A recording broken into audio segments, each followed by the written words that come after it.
ganyan. Matagal ng issue to at napatunayan na to na hindi totoo ang bintang na yan. Ginawa nyo yan para siraan lang ang Pangulong Marcos Jr. Nagpagawa pa kayo ng AI-generated na video. Pero nung hindi umubra at napatunayan peke, lahat na lang ng pagbibintang para masira ang Pangulo, ginawa nyo. Pero lahat yan, peke. Lahat yan, fake news. So, Senator Amy, sana naman, maging makabayan ka.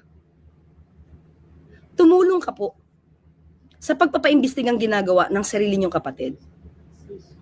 Tuligsain na lahat ang mga korap. Huwag niyo pong kampihan. Huwag niyong itago.